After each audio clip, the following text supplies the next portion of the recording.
Hello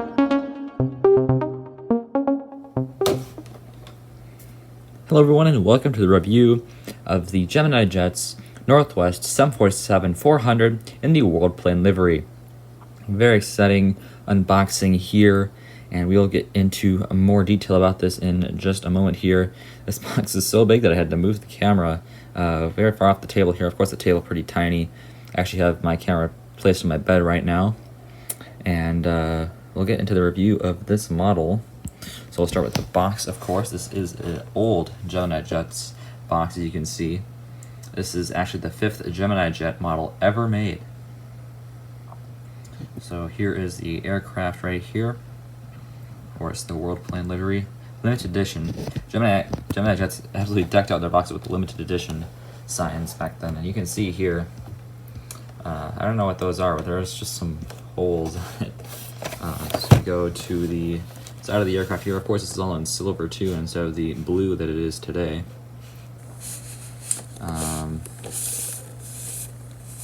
What does that say? Does it say realistic metal landing gear? Does this might have metal landing gear? I thought it didn't, but here's more info. Here's again the limited edition right there, 1/400 scale, of course. You can see, or here's the item number. So that says 006, but I think it's the 5th Gemini model ever made. I mean, I think, I don't know if there's the item number is different, but I'm pretty sure this is the first one that was ever made. So we have the warning here, but this is for children under 8 years old. So I wonder if that's changed because of the because all the models have antennae now. On this side, there used to be a price sticker there, but that's now been taken off, of course. And once again, limited edition. On the inside, we have the old. Oops, sorry about that. I try to zoom out a little bit. Here is some of the aircraft info. You can pause and read that. This is definitely old, as you can see. This is really cool. The box is kind of beat up.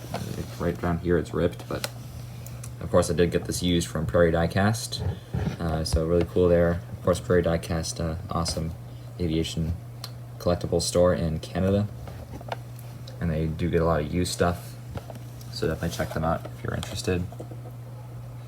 As well as it gets detail, made for collectors by collectors. Now they don't have this little flag thing there, so that's cool. They have it here, and there is the model inside. They're advertising their website too, so this is a, I don't know, I probably did show it earlier. I need to find it again though. And now I can't find it. The Gemini Jet, or actually we should show the back side.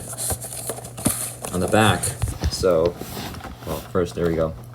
1998, this model is from 1998.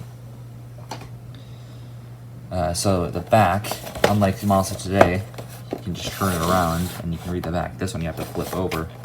They printed it on the other way, so very interesting there. You can see Northwest World Plane 747-451, and then the back, of course, is the real as it gets stuff. At least back then, that was more accurate. But we'll get this thing unboxed here, and really cool. Also, there's no ridges or anything on this packaging, so this is what it was. Got some foam pieces here, and then out, and this part's pretty cool. Has the cover for the nose. You know, I love to see that. Kind of wish they would bring that back. But there is the model.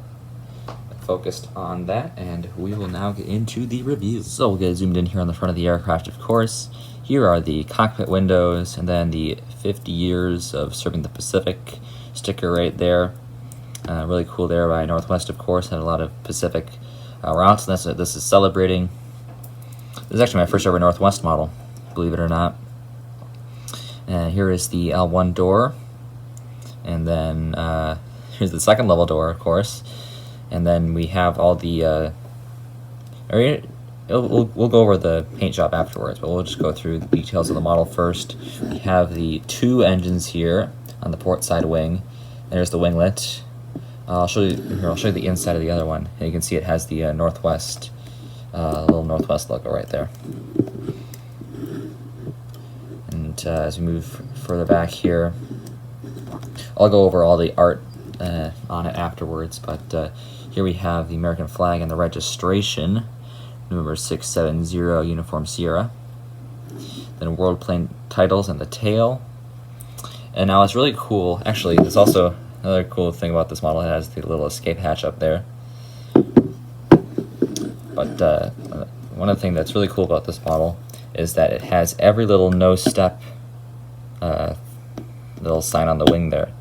So it's kind of ridiculous because it goes all the way down the wing. I've seen this model before. I never really knew what that was, but yeah, this is just a bunch of little signs that say no step. It goes all the way down there, even on the horizontal stabilizer.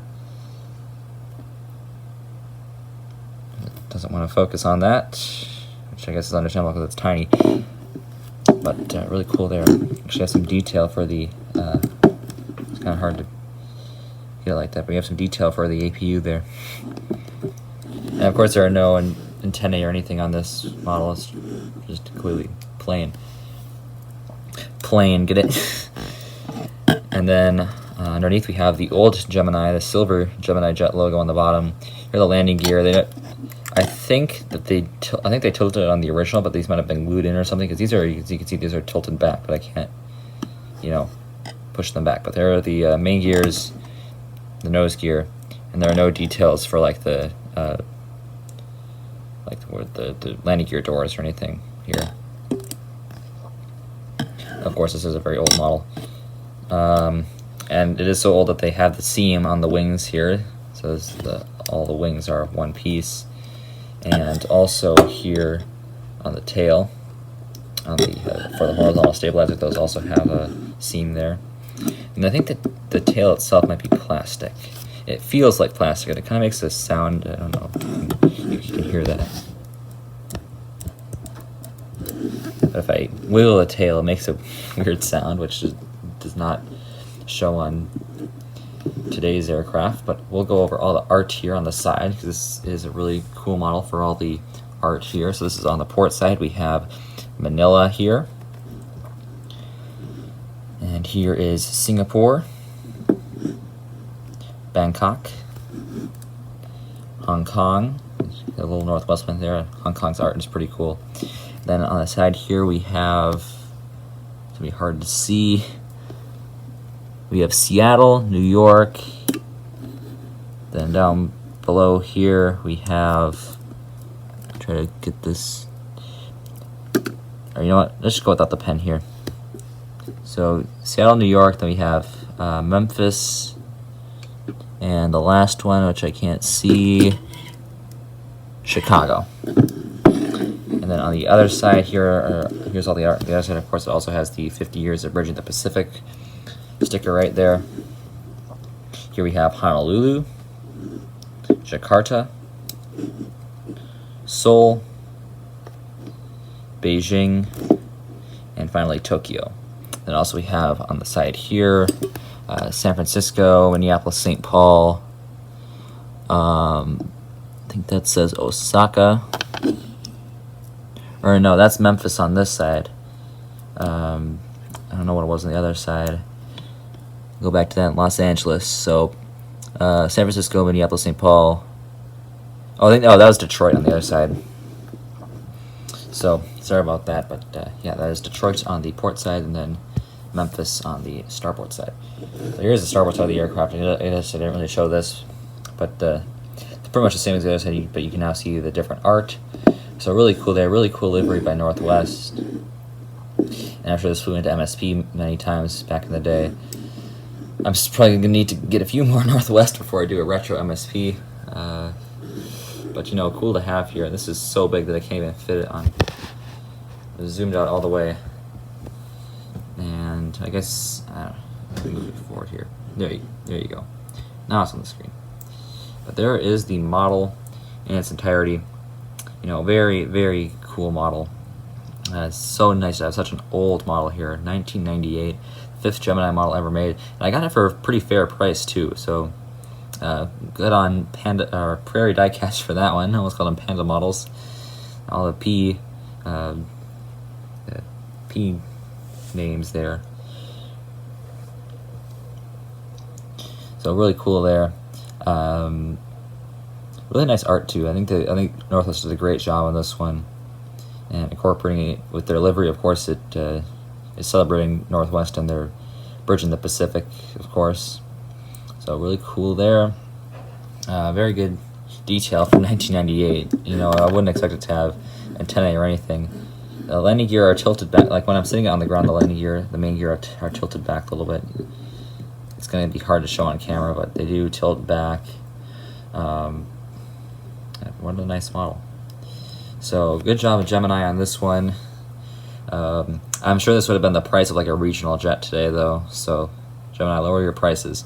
But other than that, great model here. Wish they would bring back this is probably like $37 or something back in the day. I mean, that might be a little bit of an exaggeration, but it's probably the price of a 747 is probably increased by like a solid $10 or $15. And Gemini Jet's existence, and that's not all been due to inflation. That's been due to Gemini wanting to increase their prices. Yeah, Gemini's just kind of infuriating now. But that's this model. Really glad to have a Northwest model finally in the collection. As I said, I don't have one until now. I didn't have one until now.